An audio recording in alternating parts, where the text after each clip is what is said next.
cucu ibu itu, mohon sekali dekatkan dengan sholat dan Quran. Itu pondasi yang paling kuat. Setelah itu banyak nanti caranya, ada dengan orang tua.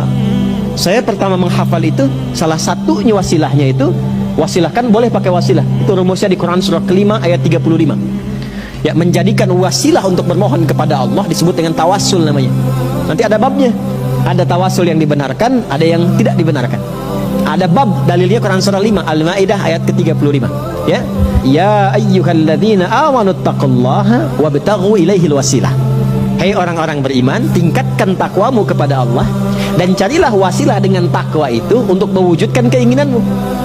Nah, maka diantara cara waktu saya menghafal pertama itu, sebetulnya bukan niat menghafal Pak, Ibu. Pulang ke rumah, ayah meninggal. Jadi saya itu berangkat ke pesantren. Berangkatnya itu memeluk ayah saya yang sakit, sudah komplikasi. Saya diajak ke Serang, ke rumah sakit umum oleh ibu saya untuk menemui ayah saya. Dan ayah saya tiba-tiba memeluk minta maaf karena nggak bisa mengantar. Nah, sesampainya di pesantren, kurang lebih sepekan, saya dikabari diminta pengumuman supaya cepat ke kantor administratif karena kakak saya sudah menunggu, kakak yang pertama. Lalu saya tanya, gimana kondisinya ya? Beliau nggak jawab. Sampai di Bandung ke paman kami, beliau di MUI sekarang, Sekum MUI di Jawa Barat. Beliau ngabari, mungkin kayaknya sudah nggak terkejar ya, mungkin sudah dimakamkan. Baru di situ saya menyadari ayah saya sudah tiada. Di sepanjang di bis itu saya ingat pulang sampai rumah tidak terkejar juga untuk mengikuti pemakaman karena sampainya ba'da maghrib menjelang isya. Saya sholat, lalu saya lihat ibu saya di ruang tengah, saya peluk, saya temani tidur, dan itu saya melihat kemudian terakhir ayah saya dalam mimpi pakai kemeja, cuma ngasih isyarat melambaikan tangan dan senyum. Maka esoknya saya bangun, saya lihat apa yang paling istimewa yang ditinggalkan ayah kami. Ya, ayah saya tidak meninggalkan harta benda yang kebanyakan orang harapkan ya. Ya mungkin ya ada yang pengen uang, pengen pakaian, pengen itu, tidak. Ayah saya meninggalkan Al-Quran dan kitab-kitab. Dan tanpa saya sadari sebelum saya masuk pesantren itu, memang ayah saya mendidik secara langsung, bukan disuruh ngaji kitab. Dan saya baru tahu bahwa kitab yang ditinggalkan itu dan saya pelajari di pesantren, itulah kebiasaan yang sering dididikkan kepada saya, salah satunya. Maka saya ambil mushaf warna biru, masih ingat saya Umar Bakri itu. Saya duduk di ruang tengah, saya menghadap ke kiblat. Lalu saya katakan, ya Allah, saya tak mampu lagi untuk membahagiakan ayah saya dalam hidupnya.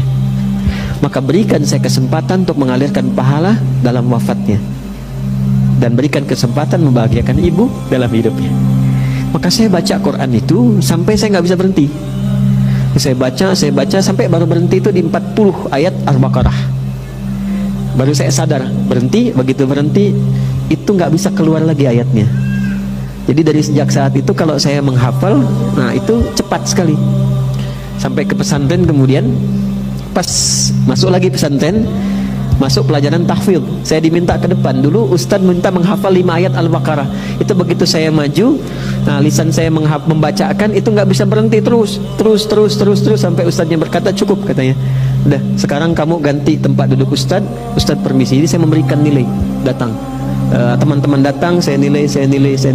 Nah itu salah satu sejarahnya. Itu saya belum banyak berbagi ini ya. Salah satu kenapa Allah mudahkan untuk menghafal Quran terutama itu karena kecintaan pada orang tua, salah satunya. Alhamdulillah itu, makanya jangan pernah ya berbuat yang tidak baik pada orang tua.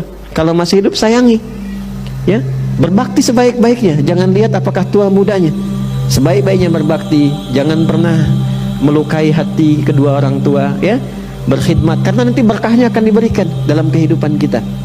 Nah yang paling menarik setelah itu, alhamdulillah ujian, tiba-tiba saya dipanggil oleh guru olahraga namanya Pak Gumbira, semoga Allah muliakan beliau karena beliau gembira terus. Namanya Pak Gumbira. Jadi saya dipanggil, kata beliau gini, nah mohon maafkan Bapak, katanya. Kenapa Pak? Karena Ananda tidak hadir waktu ujian, Bapak terpaksa memberikan nilai 6. Nah tertingginya 8 yang lain. Saya juga mohon maaf Pak. Kenapa?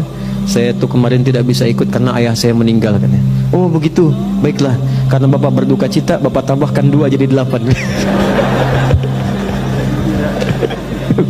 Nah, jadi ternyata berbuat baik pada orang tua itu tetap selalu memberikan keberkahan, tidak ada yang kurang.